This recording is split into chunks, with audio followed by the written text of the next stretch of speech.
Hi, welcome to another edition of Heroes on Our Island. I'm Mike Stevens.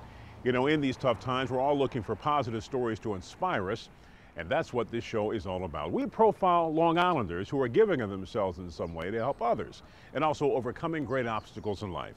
Coming to you this week from Lynbrook. Let's go to Roosevelt now to meet a professional golfer who uses the sport he loves to teach young people life lessons. When you love something, in particular a game, a sport, or a hobby, sharing it is not unusual. That includes a passion for the game of golf. Chris Arceneaux of Roosevelt is one of those who gives back, but what makes him stand out is... Now your position. Now you're going to start the same way, okay? Go ahead. Eyes on the ball. Go ahead. How he gives back, who he's helping, and his level of success he had in golf over the years. Good shot, Chrislyn.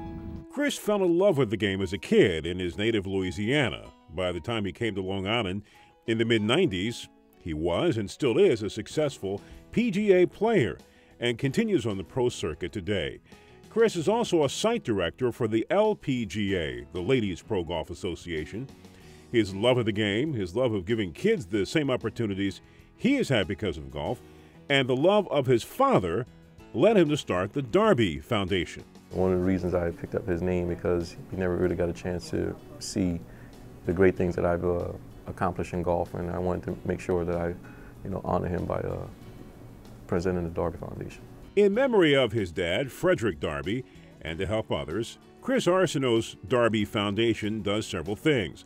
First, it teaches kids the game of golf, especially those in largely minority communities like Roosevelt, who might not be exposed to the game any other way. I think we all have a personal responsibility from God to help someone. And my goal, if I can help them all, I'm going to do it.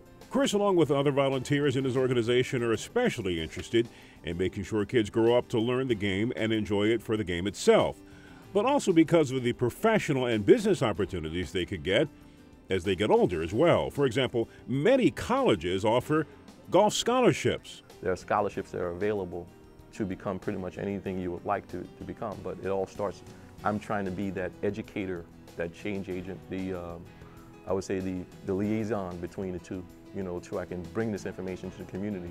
Especially with his role in the LPGA, Chris would like to see more girls on the links. And the instruction from the Darby Foundation comes from male and female golfers. You can go for number 8 and the rest of them can finish up at 3, okay? And the experience is often a confidence builder.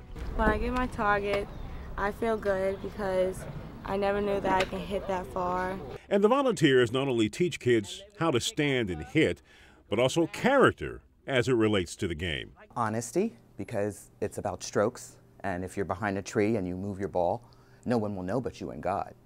But it means you're not honest. Teaches you forgiveness, because you have 18 holes and you have to forgive yourself after each one when you don't get the ball where you want it to be. Golf just is so much more than just playing the game. It's focus, it's concentration, it's a skill that you have to stick with, and you can't give up on yourself. You have to play it in your head, not with your hands and with your arms. You have to have positive thoughts before each shot. You have to learn how to relax. You have to learn to control your emotions, and how after you hit a bad shot or a really great shot, to not rub it into the other person's face. But the Darby Foundation is a hit for another reason. It also uses golf as a tool.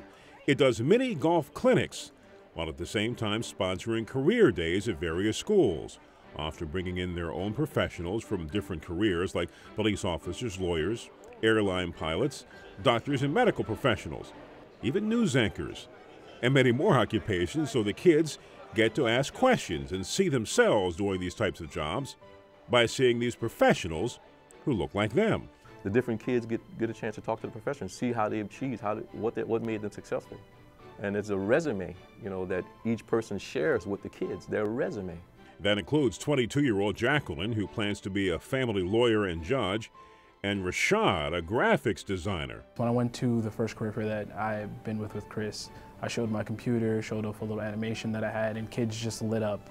Questions came out. Everybody's like, oh, what does it do? What is it doing? How did you do that? Helping young people helps you as a person. I'm only 22 years old. I mean, we're still kind of young, but we still have a very clear outlook on, where their ideas are, where their fears are, where somebody's gonna, you know, actually give them a hand and say, look, I need someone who's not that much older than me who can give me perspective on where I want to do, where I want to go and what I want to do. Whether it's in a school or on the golf course, Chris says it's the love of kids and golf that's behind what he does. He and his fellow volunteers are determined to be a driving force in the lives of young people, helping them get a grip on the better things of life so that they can stay on course and be big achievers in life. The things that I do has nothing to do with money, has nothing to do with awards, citation. It's about that part there when they can call back and say, thank you for what you're doing, your service. I think service is what you do in the community, is what you give yourself. There's no price, it has nothing to do. What I get out, I get the joy and the peace and happiness and knowing that I'm making a difference. Well, Chris's love for golf and the kids is so infectious, it's hard to be around him and not want to get involved. All right, still to come on Heroes on Our Island.